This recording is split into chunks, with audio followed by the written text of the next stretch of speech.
สบายดีตอนเช้าพี่น้องมื้อนี้ก็เป็นมื้อที่2ที่เฮาสิพยายามกระติบหินเฮาเมื่อวานถือว่าได้มา2ตัวพี่น้องแต่ว่ามื้อนี้พาพี่น้องไปยามเบิ่งแล้วมาลุ้นเบิ่งน้ำกันมื้อนี้สิ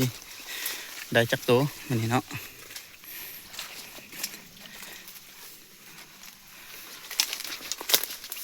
โอ้ยทางกระติบเอามาลุ้นเบิ่งล้างแรกเป็นอะไรเมื่อวานกับโบราณ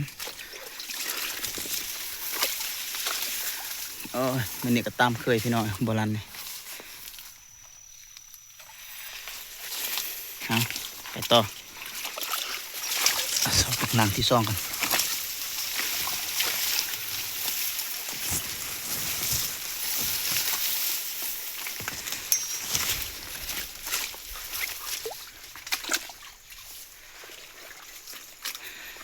เอาเฮ็ดคลิปยาว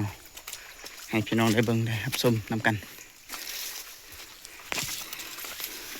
เบิ่งดูเป็นยังไงสิฮอดหลังที่2ละพี่น้องมาลุ้นลั่นได้พี่น้องลั่นอยู่มื้อนี้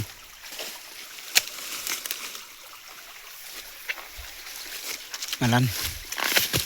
จังไดมาลุ้นเบิ่งมันลั่นอยู่คือบ่เห็นหางเห็นอันเด้อบ่มีตัวจักป้า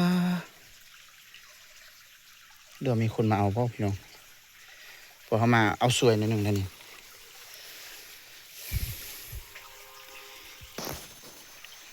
ลั่นแต่ว่าบ่ทึกพี่น้องเบิ่งเขามีห้องหอยคนขึ้นมาเอานะครับ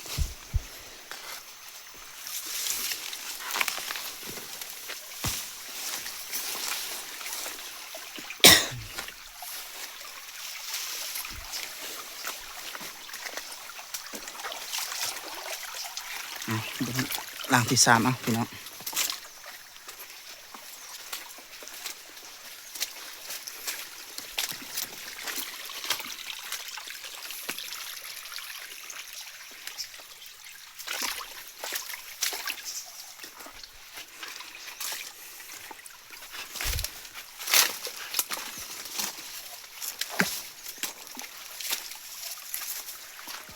หลังที่3โบราณคือกันพี่น้อง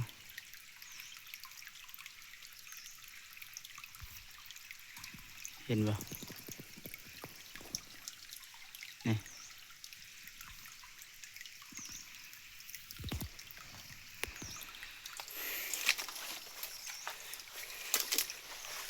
3แล้ว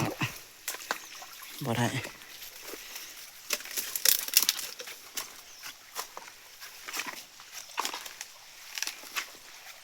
หลังที่4เปิดบลัน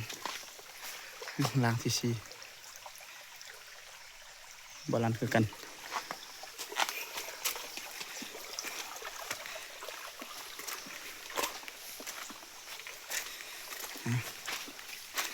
บางหลังที่5มันยามจนสิหมดแล้วนี่ยังบ่มีวิแววทึกเมื่อวานนี่ทึกอีกทึกพี่น้องตอนนี้โห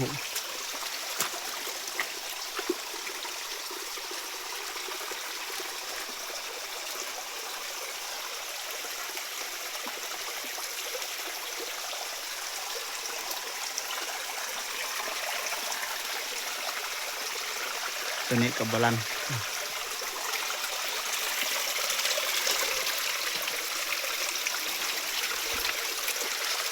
ทางที่6กับเปิดบอลัน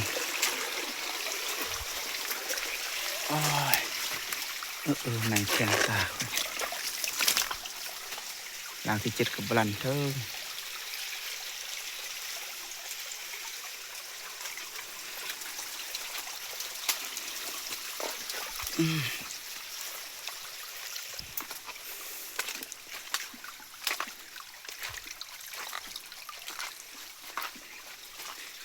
เบิ่งหลัง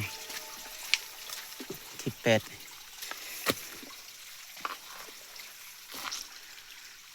บอลันเมื่อวานล้างนั่นทึกเอาสามล้างสุดท้ายดุนเบิ้งเป็นจังไดถ้ามือนี้สิบ่ถึกจักตัวบ่เนาะพี่น้อง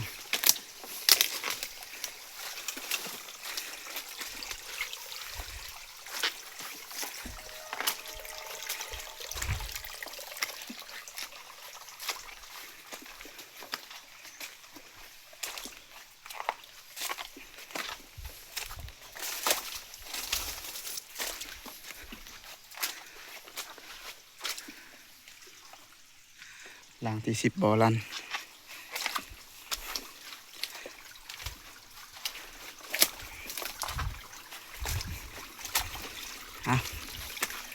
เดี๋ยว2ล้างสุดท้ายถึกบ่ถึกก็ลุ้นล้างสุดท้ายเอาบ่ถึกแล้วก็จำเป็นลันเป่ามือนี้ลันเป่ามือนึงลันอันนึงพี่น้อง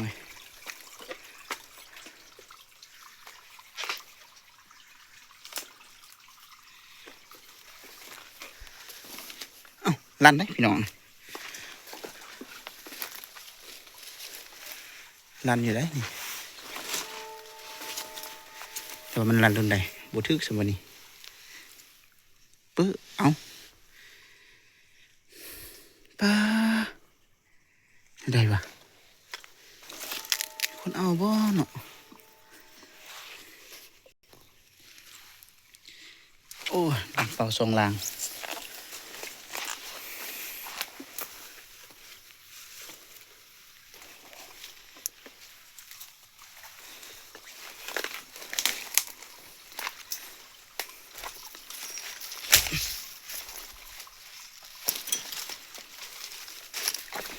เอาเหลือลางสุดท้ายพี่น้องเลยวันนี้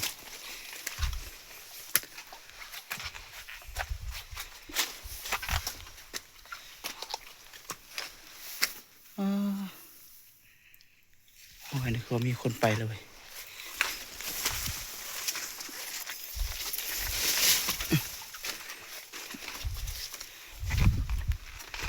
หลังสุดท้ายจะลันบ่ลันอยู่ลันคือเก่าอยู่แต่ว่าเบิ่งสิบ่มีตัวเดิมบ่นี่เอาลุ้นเบิ่งเหลือแต่ลังสุดท้ายเลยบัดนี้แสดงว่ามีคนเอาคันว่าบ่ถึก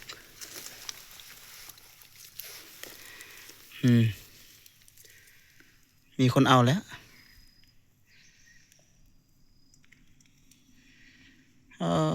คนเอาแท้เขามาสายโพดพี่น้องไปมาเขาก็ถือเขาก็เอาเบิดเลยดิบ่เห็นใจกันเลยพี่น้อยเมื่อยมาก็เป็นชั่วโมงแล้วนี่เอาถือว่าผิดพลาดเนาะพี่น้องบ่ได้มาแต่เช้าก็ตอนสอนไปรอยิงนกในมื้อเช้านี่ก็ได้เ